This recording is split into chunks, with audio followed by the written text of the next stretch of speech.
ओम नमोर्यंताणं नमो सिद्धाणं नमो आर्याणं नमो वज्रायाणं नमो लोहे सव्वसाहुणं मङ्गलं भगवान् वीरो मङ्गलं गौतमो गणी मङ्गलं कुन्दकुन्दार्यो जैनधर्मोऽस्तु मङ्गलम् ओंकारबिन्दुसंयुक्तं नित्यं जायन्ति योगिनः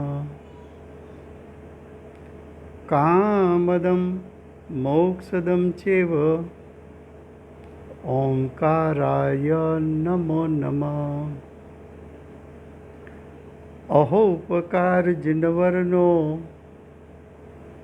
कुंदनो ध्वनि दिव्यनो जेन कुंद ध्वनि आप्या अहो आ गुरु कहाननो तुझ ज्ञान ध्यान नो रंग अमया दर्श रहो ओ शिव पद तक तुझ संग माता हाथ ग्रह। आ अष्टपाहुड़ नामनु अध्यात्मशास्त्र है। भगवत कुंकुंदाचार्य देवे अष्टप्राभृत એટલે કે અષ્ટપાહુડ એટલે કે 8 ગ્રંથનો સમૂહ એની રચના કરી છે। એ શાસ્ત્રની ભૂમિકા શું છે એ વિષય ચાલે છે। 8 પાહુડમાંથી દર્શન પાહુડ, सूत्र पाहुड़, चारित्र पाहुड़, बोध पाहुड़ अने भाव पाहुड़ एटलानी भूमिका एनी चर्चा स्वाध्याय रूपे थई चूकी है। आजे छे मोक्ष पाहुड़ એટલે કે મોક્ષ પ્રાભૃત। મોક્ષ પ્રાભૃતમાં આચાર્ય ભગવંત શ્રી સિદ્ધ ભગવાનને વંદન કરે છે। સિદ્ધ પરમાત્માને વંદન કેમ કર્યું? તો કે આચાર્ય ભગવંત मोक्ष प्राभृतनी रचना करवाना है। सिद्ध परमात्मा भाव अपेक्षाए अने द्रव्य अपेक्षाए जेमने मोक्षनी प्राप्ति करी है, अनंत चतुष्टयना धारक है। 4 अघाती कर्मना अभावमां पण 4 गुणनी प्रगटता करी है।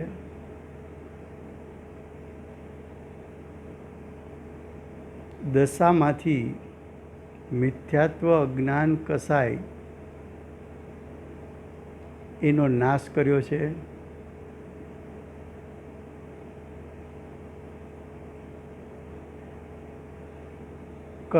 द्रव्य कर्म, भाव कर्म, नो कर्म थी मुक्त थया छे। माटे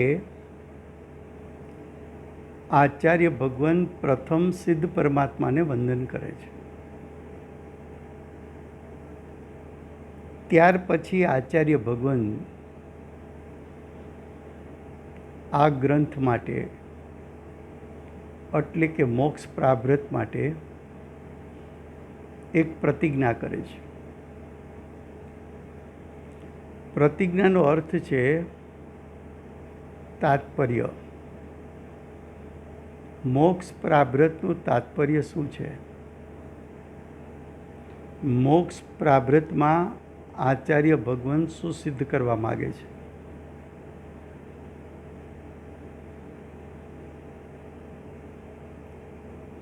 તો આચાર્ય ભગવાન પ્રતિજ્ઞા કરતા સમયે એવું કહે છે કે મોક્ષ જે કારણથી પ્રાપ્ત થાય અને જેવું મોક્ષપદ છે તેનું વર્ણન કરીશ. મોક્ષ જે કારણથી પ્રગટ થાય, તો મોક્ષ પ્રગટ કરવાનું કારણ તો મોક્ષ માર્ગ છે. એક કારણ મોક્ષ માર્ગ. મોક્ષ માર્ગ કારણ છે, મોક્ષની પર્યાય કાર્ય છે. મોક્ષ પ્રાપ્તિનું બીજું કારણ વિનાયકનો આશ્રય લેવો એ ઉપાદાન કારણ છે. મોક્ષ પ્રાપ્તિનું ત્રીજું કારણ નિમિત્ત કારણ. જિનેન્દ્ર ભગવાનની મુદ્રા, જિનેન્દ્ર ભગવાનની ઉપસ્થિતિમાં એમના નિમિત્તે ક્ષાયિકપણું પ્રગટ કરવું. ફરીવાર શું પ્રતિજ્ઞામાં કહે છે કે મોક્ષ જે કારણથી પ્રાપ્ત થાય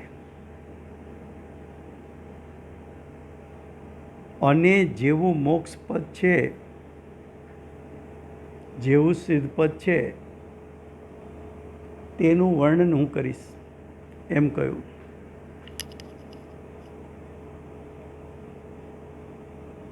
હવે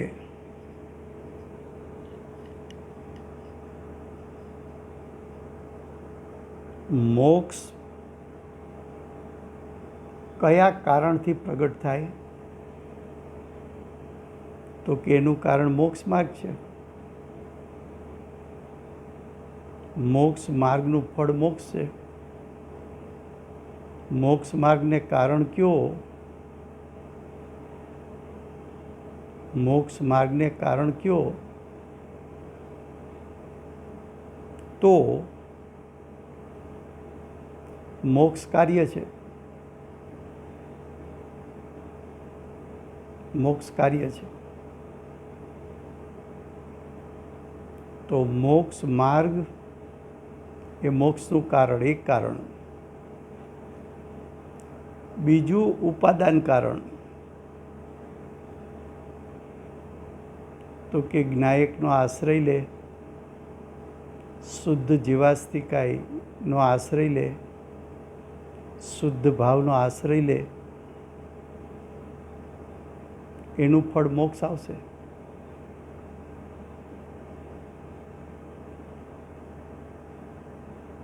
ત્રીજું કારણ નિમિત્ત કારણ. તીર્થંકર પરમાત્માની ઉપસ્થિતિમાં, અરિહંત પરમાત્માની ઉપસ્થિતિમાં એમને નિમિત્ત બનાવીને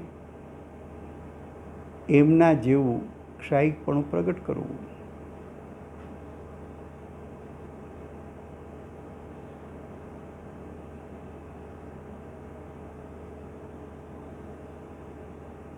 પછી કહે છે મોક્ષના કારણ બીજા બતાવે છે. કયા કારણ બતાવે છે? કે ઉત્કૃષ્ટ યોગ્ય ધ્યાન કરવાવાળા મુનિરાજને માટે ઉત્કૃષ્ટ ધ્યાન કરનારા મુનિરાજ તેને માટે ઉત્કૃષ્ટ શુદ્ધાત્મા એટલે કે સિદ્ધ પરમાત્મા એટલે કે મોક્ષ પ્રાપ્ત આત્મા તેનું સ્વરૂપ કહીશ, એટલે કે સિદ્ધ પદનું વર્ણન કરીશ. હવે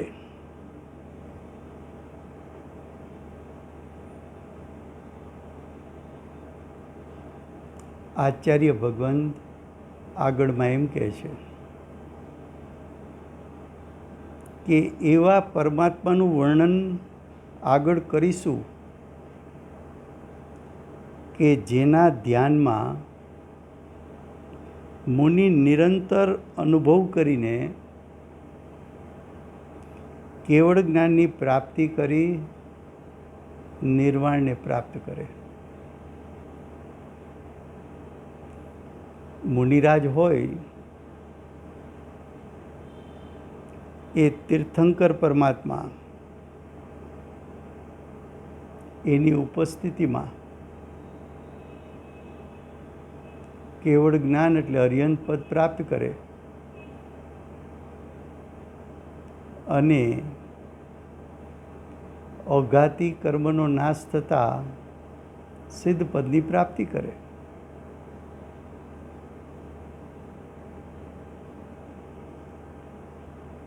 કહેવાનો આશય એવો છે કે પરમાત્માના ધ્યાન દ્વારા મોક્ષ પ્રગટ થાય છે.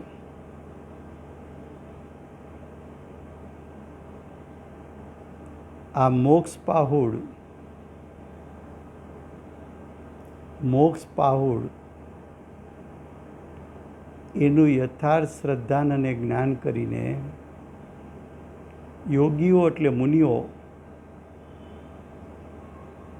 શિવ પદને એટલે સિદ્ધ પદને પ્રાપ્ત કરે છે.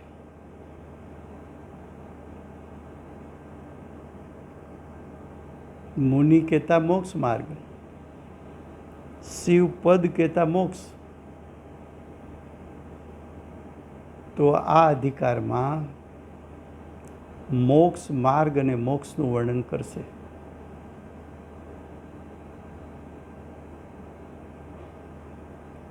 મોક્ષ માર્ગ અને મોક્ષનું વર્ણન છે કે શું કામ કરવું છે કે 363 પાખંડમતમાં ક્યાંય યથાર્થ મોક્ષ માર્ગ નથી.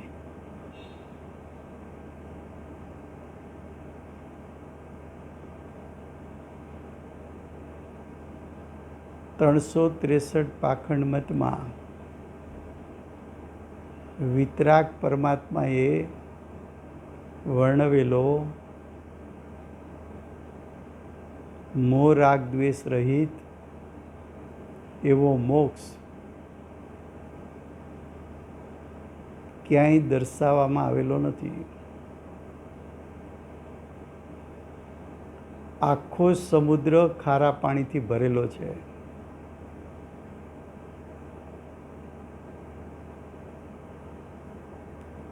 આખું વિશ્વ 363 પાખંડમતથી ભરેલું છે.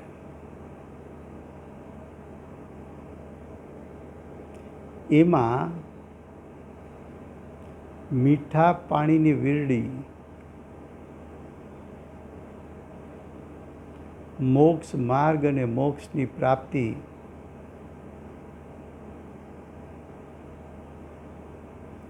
મીઠા પાણીની વીરડી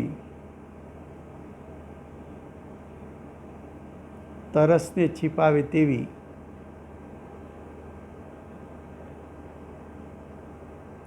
મોક્ષ માર્ગ અને મોક્ષ અજ્ઞાની જીવોનું અજ્ઞાન ટાળીને દુઃખદાયક દશા ટાળીને અતિન્દ્રિય જ્ઞાનને અતિન્દ્રિય સુખનો અનુભવ કરનારો મોક્ષ માર્ગ અને મોક્ષ. સાચો મોક્ષ માર્ગ કયો? સાચું મોક્ષનું સ્વરૂપ શું, એ આચાર્ય ભગવાન કરુણા કરીને આ પાવડમાં એનું વર્ણન કરશે, કથન કરશે. પોતે તો મોક્ષ માર્ગમાં ઊભા છે. મુનિરાજ એટલે સાક્ષાત મોક્ષ માર્ગ.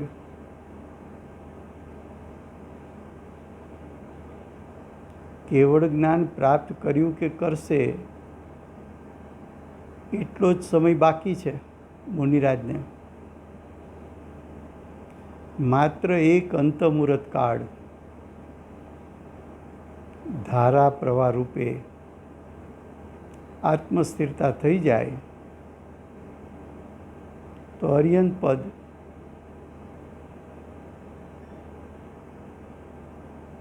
અને અઘાતી કર્મોની સ્થિતિ પૂરી થાય એટલે સિદ્ધ પદ.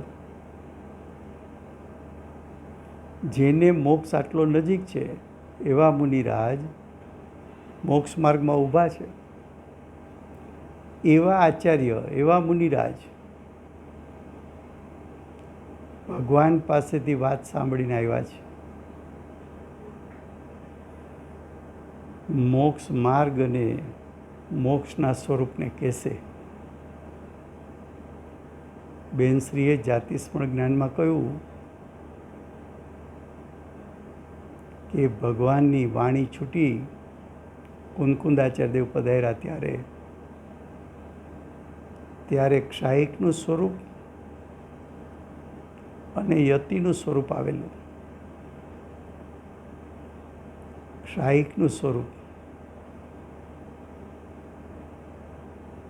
યતિ એટલે મુનિની ભૂમિકામાં યત્ન કરે તે યતિ,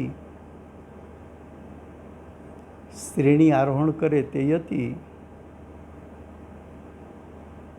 એ વાત સાંભળીને સાક્ષાત આવ્યા છે.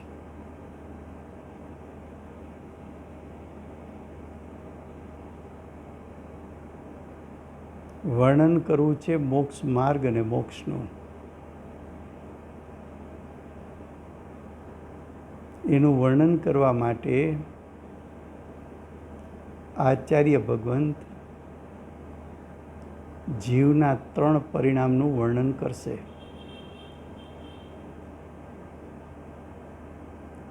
જીવના એક પરિણામ છે બહિરાત્માપણું.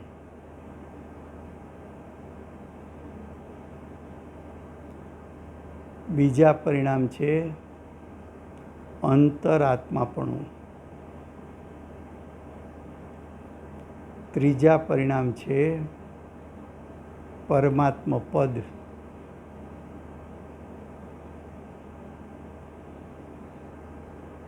બહિરાત્મા એટલે મિથ્યા દ્રષ્ટિ, અજ્ઞાની.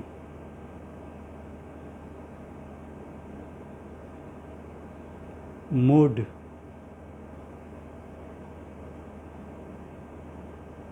ગ્રહિત, અગ્રહિત, મિથ્યાત્વને ધારણ કરનાર બહિરાત્મા. અંતરાત્મા એટલે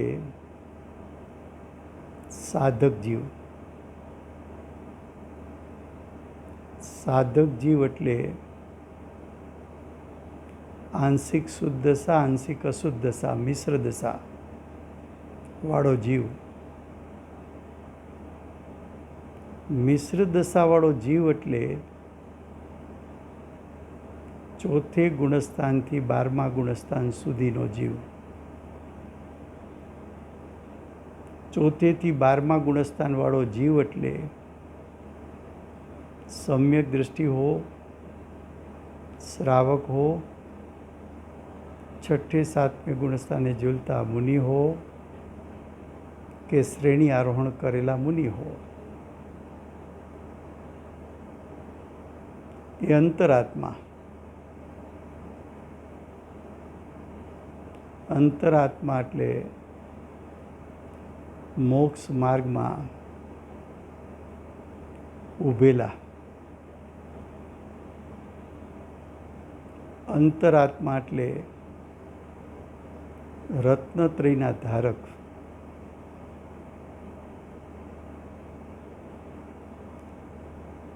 અંતરાત્મા એટલે નિશ્ચય સમ્યક દર્શન જ્ઞાન ચારિત્રવાન.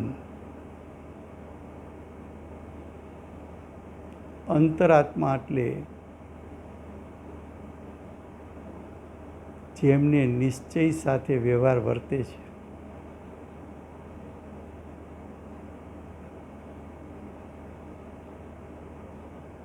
અંતરાત્માની શુદ્ધાશુદ્ધ દશા એટલે આંશિક શુદ્ધ દશા, આંશિક શુભ ભાવ,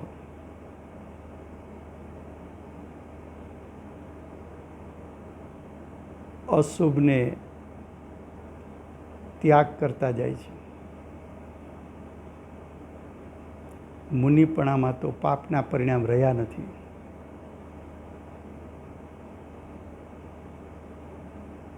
જે શુભભાવ છે સવિકલ્પ દશાનો, જેવો અંતરંગમાં ભાવ એવી જ બાહ્યમાં શરીરની ક્રિયા.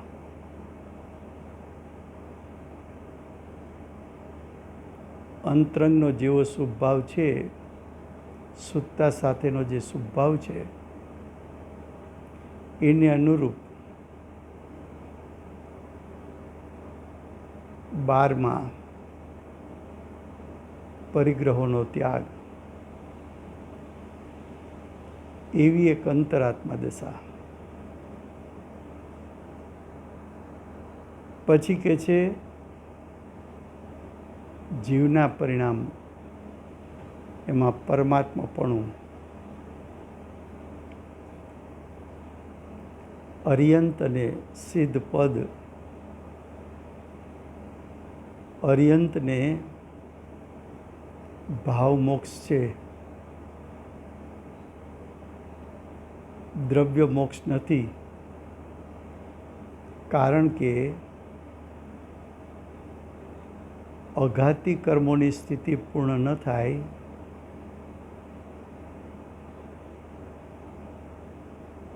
અઘાતી કર્મમાં એક આયુ કર્મ છે. આયુ કર્મની સ્થિતિ પૂરી ન થાય ત્યાં સુધી જીવ અને શરીર બંધાયેલા રહે.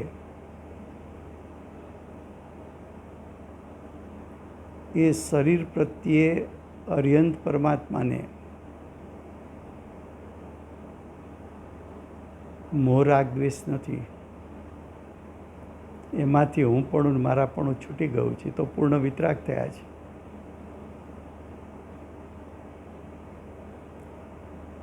બાહ્યમાં રહેલો દેહ એ પણ અર્યંત પરમાત્માને પરદ્રવ્ય તરીકે જ્ઞાનનું જ્ઞેય છે.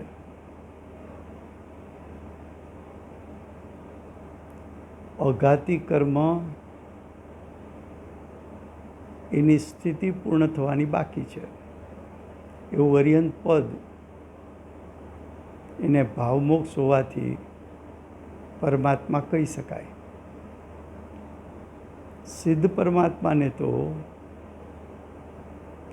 8 ગુણની પ્રગટતા છે. અનંત જ્ઞાન, અનંત દર્શન, અનંત સુખ, અનંત વીર્ય, અવગાહન, અવ્યાબાદ, સૂક્ષ્મત્વ અને અગુરુ લઘુ, એ બધા ગુણોની પ્રગટતા છે. પરિપૂર્ણ શુદ્ધપણે ઘાતી અઘાતી કર્મો નાશ પામ્યા છે. દેહ સાથેનો નિમિત્ત નૈમિત્તિક સંબંધ પૂર્ણ થઈ ગયો છે. દેહના પરમાણુ વિખેરાઈ ગયા છે.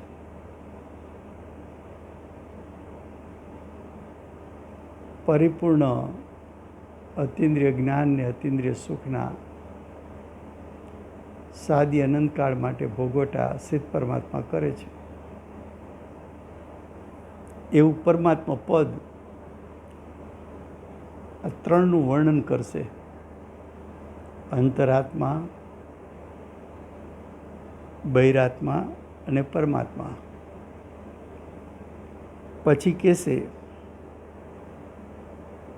પ્રતિજ્ઞામાં કહ્યું હતું ને કે જે કારણથી મોક્ષ થાય, તો મોક્ષ કોનાથી થાય? તો કે જીન મુદ્રાના નિમિત્તે પરમાત્માના ધ્યાનથી, રત્નત્રયની પ્રાપ્તિથી,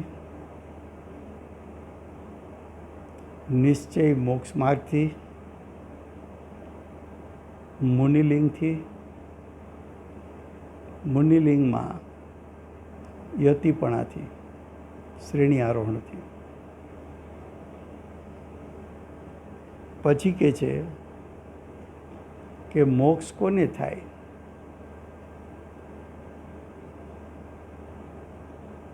તો કે યોગીઓને.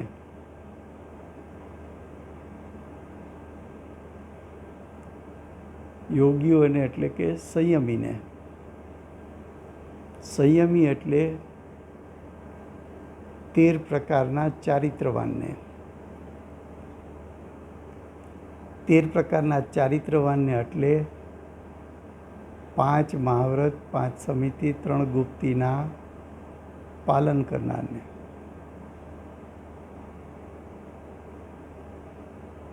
મોક્ષ કોને થાય? તો કે સ્વદ્રવ્યમાં રત રહે. સ્વદ્રવ્યમાં રત થવું, સ્વદ્રવ્યમય થઈ જવું. પરિણામ ઉત્પન્ન થતાની સાથે સ્વસ્વભાવમાં ઢળી ગયા, એમાં રત થઈ ગયો. હવે ઉપયોગ ત્યાં જામ્યો તે જામ્યો, ત્યાંથી વિચલિત નથી થવાનું. સ્વદ્રવ્યના ધ્યાનથી થાય. આ સ્વદ્રવ્યના ધ્યાનથી કહ્યું, સ્વદ્રવ્યમાં રત થવાથી કહ્યું, યોગીપણાથી કહ્યું. નાસ્તિથી જુઓ તેમાં 363 પાખંડ મતનો નિષેધ આવી જાય છે.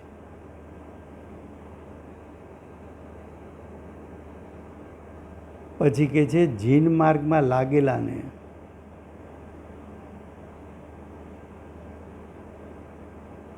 મોહ રાગ દ્વેષ રહિત માર્ગ, જીન માર્ગ.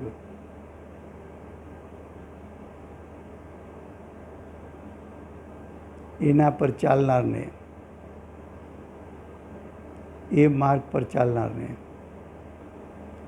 એનો અર્થ એમ થયો કે જીન માર્ગ સિવાય ક્યાંય મોક્ષ નથી, કે મોક્ષ માર્ગ નથી. 363 પાખંડ મતમાં જીન માર્ગ નથી. પછી કહે છે રત્નત્રયની આરાધના કરનારને, યોગ્ય ધ્યાન કરનાર મુનિને. યોગ્ય ધ્યાન એટલે શ્રેણી આરોહણ કરી શકે એવો પુરુષાર્થનો વેગ હોય એ મુનિ પરમાત્મા પદને પ્રાપ્ત કરવા માટે યોગ્ય છે. હવે કહે છે કે આ પ્રાવ્રત મુનિઓ માટે છે. કુંદકુંદાચાર્યદેવની પરંપરામાં થયેલા આચાર્યો શિલાલેખથી કે શાસ્ત્રમાં એમ કહે છે કે ભગવત કુંદકુંદાચાર્ય દેવ ચારણ રુધિધારી આચાર્ય સાક્ષાત તીર્થંકર ભગવાન પાસેથી વાણી સાંભળીને ના આવ્યા હોત તો અમારા મુનિઓનું શું થાત? આવું કુંદકુંદાચાર્ય દેવ માટે મુનિઓ કહે છે.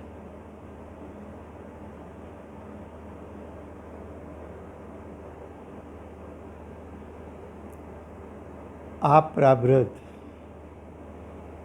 મુનિને મોક્ષની પ્રાપ્તિ માટે છે. કોના માટે છે? મોક્ષની પ્રાપ્તિ માટે.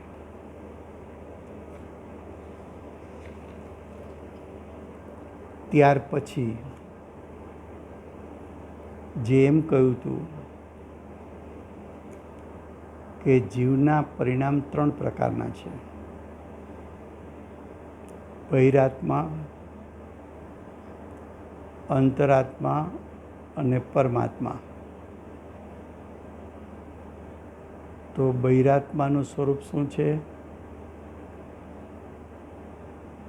એટલે કે અજ્ઞાની મિથ્યા દ્રષ્ટિઓનું સ્વરૂપ શું છે? અંતરાત્મા કહેતા સાધક જીવોનું સ્વરૂપ શું છે? અને પરમાત્મા કહેતા જેમને ભાવ મોક્ષ અને દ્રવ્ય મોક્ષ થયો છે એવા પરમાત્માનું સ્વરૂપ શું છે? એમનું વર્ણન અલગ અલગ ગાથાઓમાં અલગ અલગ પ્રકારે કરશે. એનું સંક્ષિપ્ત કરેલું વર્ણન શું છે? તો પેલું બહિરાત્મા, જે જીવને મોહ કર્મના ઉદયમાં મિથ્યા દર્શન જ્ઞાન ચારિત્ર પ્રગટ થાય છે, એ જીવ બહિરાત્મા છે.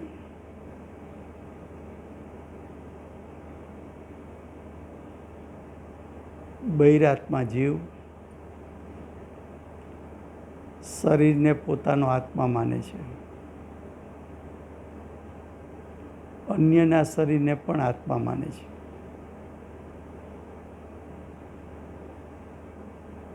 શરીર અને આત્મા વચ્ચે ભેદ કરતો નથી. એ બહિરાત્મા છે, અજ્ઞાની છે.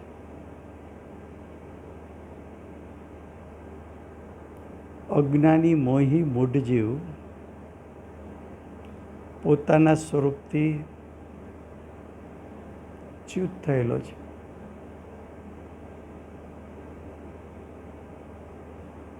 કર્મના ઉદયમાં જોડાઈને બહિરાત્મા જીવ દુર્ગતિને પામે છે.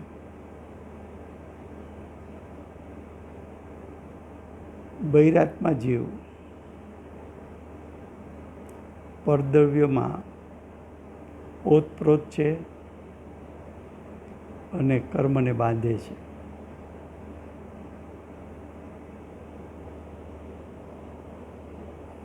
બહિરાત્મા શુભ ભાવ છે, એ શુભ રાગ છે. શુભ રાગથી તપ માને છે.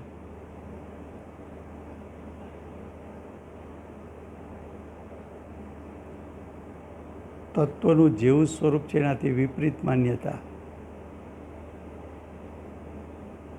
બહિરાત્મા જીવો વ્યવહારમાં જાગતા રહે છે અને આત્મતત્વની પ્રાપ્તિના કાળે સૂતા રહે છે. બહિરાત્મા વિષય કસાયોથી રંગાયેલા છે.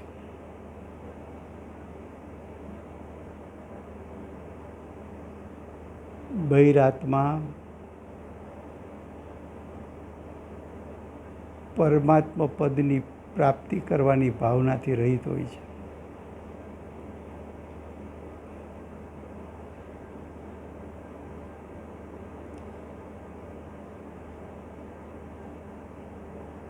કર્મથી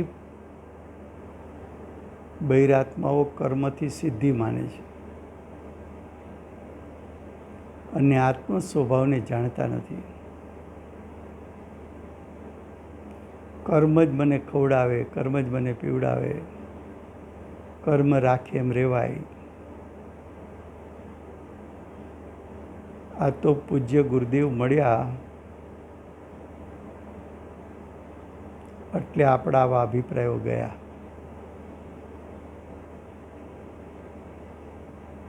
હવે કે છે બહિરાત્માઓ અચેતનને ચેતન માને અને ચેતનને અચેતન માને.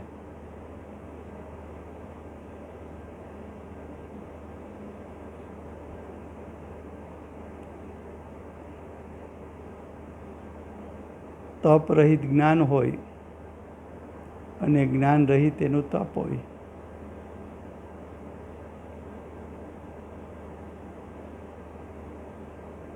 બહિરાત્માઓ ભાવલિંગથી રહિત છે.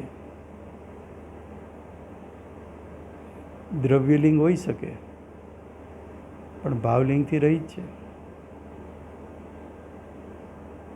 સ્વચારિત્રથી ભ્રષ્ટ થયેલા છે.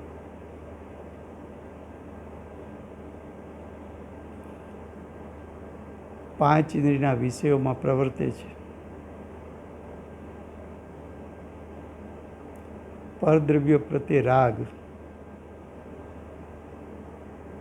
પરદ્રવ્ય પ્રત્યે રાગ કરે છે એ એને સંસારનું કારણ બને છે.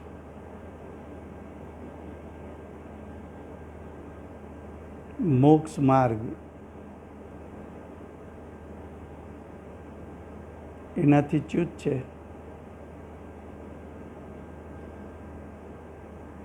જે ધર્મના સ્થાનકો નથી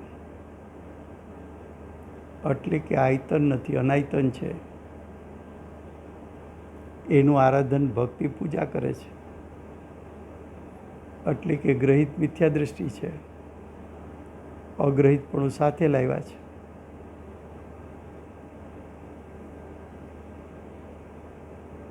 મિથ્યાત્વનો મહાન દોષ જેના ભાવમાં જાગૃત છે.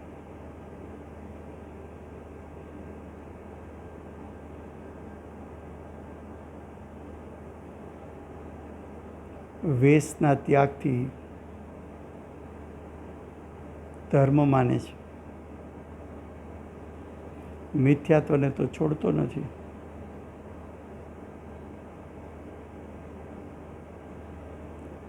સમ્યક્ત્વના ગ્રહણ વગર શ્રાવક લિંગ કે મુનિલિંગ માને છે કે સ્ત્રીઓનું વર્જિકા લિંગ માને છે. સમ્યક દર્શન વગર યથાર્થ લિંગ ક્યાંથી હોય?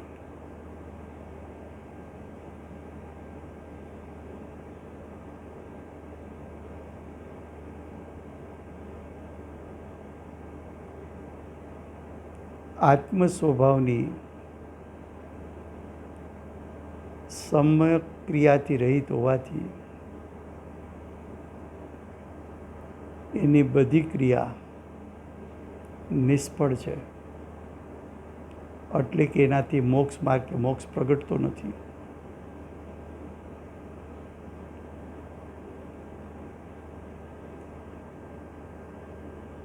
આવું ટૂંકામાં બહિરાત્માપણું બતાવ્યું.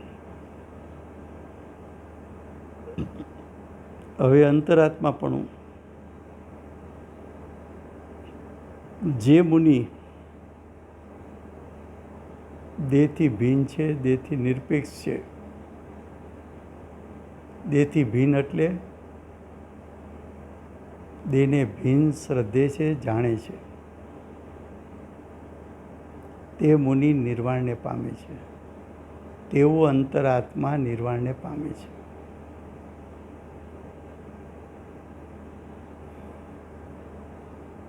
અંતરાત્મા જીવ પરદ્રવ્યથી વિરક્ત છે.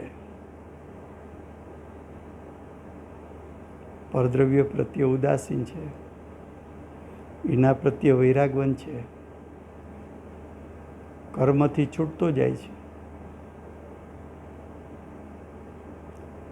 અંતરાત્મા જીવને સ્વદ્રવ્યનું આલંબન છે. સુગતિને પ્રાપ્ત કરે છે.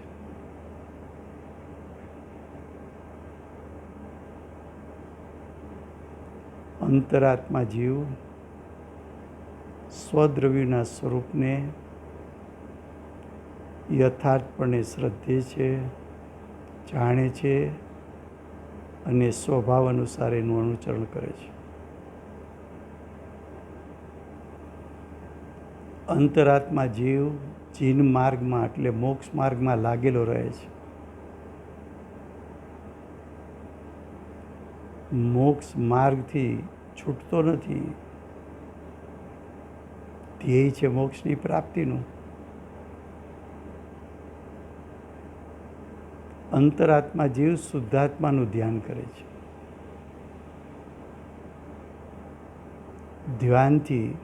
ધ્યાનથી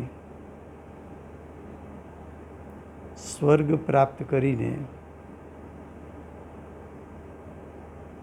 ફરી મનુષ્ય થઈને મોક્ષને પામે છે.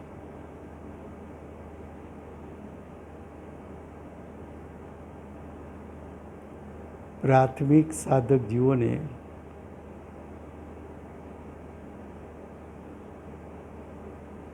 પ્રાથમિક સાધક જીવ એટલે પંચમ ગુણસ્થાનવર્તી શ્રાવકો, છઠ્ઠા ગુણસ્થાનવાળો સવિકલ દશાના મુનિ હો, ભલે એ ભાવલિંગ પ્રગટ થયું છે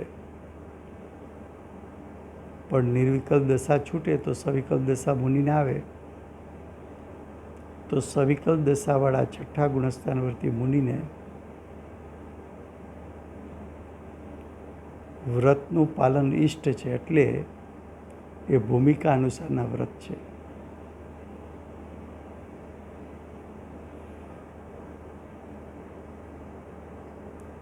અંતરાત્મા જીવ ધ્યાન કરીને આશ્રવનો નિરોધ કરે છે, કર્મોની નિજરા કરે છે, કસાયોને ક્રમે કરી નાશ કરતા જાય છે.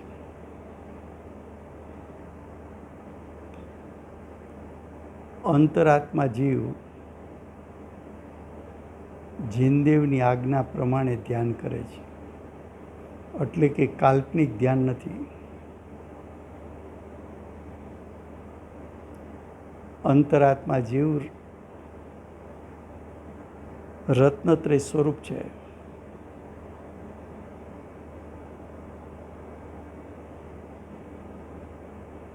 રાગનો પરિહાર કરે છે, સમ્યક ચારિત્રને પ્રગટ કરે છે. અંતરાત્માપણામાં સમ્યક દર્શનનું પ્રધાનપણું છે. અંતરાત્મા જીવ માટે સમ્યક દર્શન સારભૂત છે. ધ્યાની મુનિ પરમાત્માનું ધ્યાન કરે છે. અંતરાત્મા જીવ ઉત્તમ સુખને પામે છે.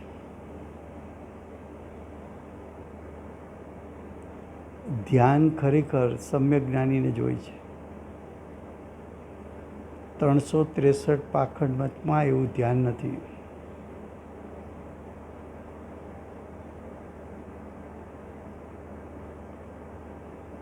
આત્મ સ્વરૂપનું જેને ધ્યાન હોય એ સાચો અંતરાત્મા.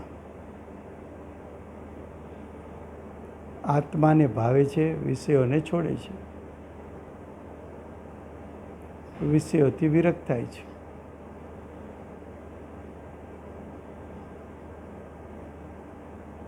સમભાવ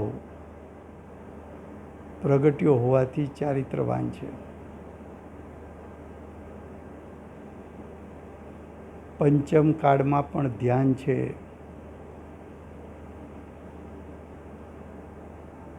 પણ પંચમ કાળમાં મોક્ષ નથી.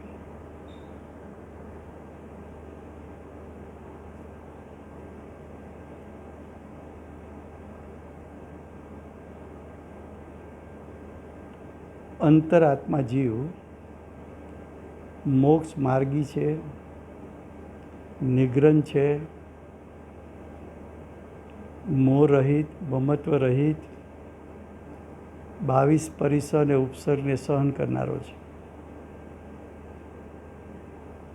એમનું જીવન એકાકી છે.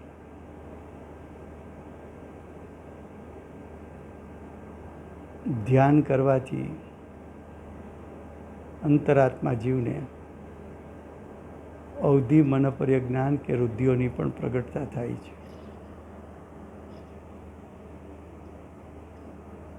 અંતરાત્મા એટલે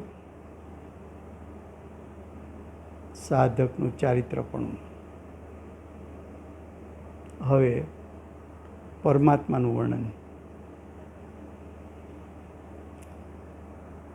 પરમાત્મા ભાવકર્મ, દ્રવ્યકર્મ, નોકર્મથી રહિત છે. સ્વદ્રવ્યના ધ્યાનથી નિર્વાણ એટલે કે પરમાત્મા પદની પ્રાપ્તિ કરી છે.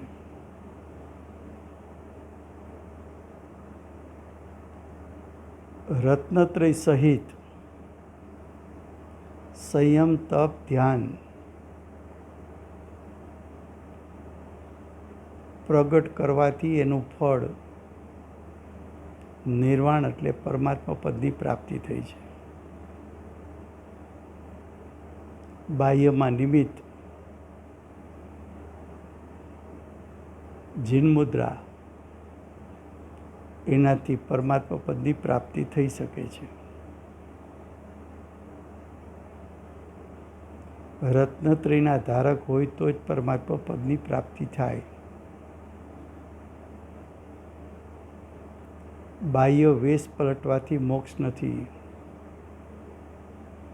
બાહ્ય વસ્ત્ર ત્યાગથી કે નગ્નપણાથી મોક્ષ નથી. મોક્ષ તો જીવના ભાવથી થાય છે, વસ્ત્રથી કે શરીરથી થતો નથી. પરદ્રવ્ય પ્રત્યે પરમાત્માને લેશ માત્ર પણ રાગ નથી. એવું પરમાત્મા પદ છે. તો આચાર્ય ભગવાન મોક્ષ પાઉડમાં મોક્ષનું કારણ એવો મોક્ષ માર્ગને સિદ્ધ કરવા માટે જીવનું અંતરાત્માપણું, બહિરાત્માપણું અને પરમાત્મા પદ એમનું વર્ણન આ પાહુડમાં, આ ગ્રંથમાં કરશે. સમય થયો છે.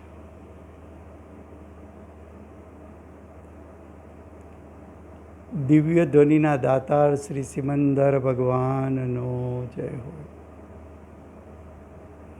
ચારણ રુદ્ધિધારી શ્રી કુંકુંદાચાર્ય દેવનો જય હો. શાસન નાયક પરમ કૃપાળુ શ્રી સદગુરુ દેવનો જય હો. શાસનની મહિમા બતાવનાર પ્રસમમૂર્તિ ભગવતી માતનો જય હો.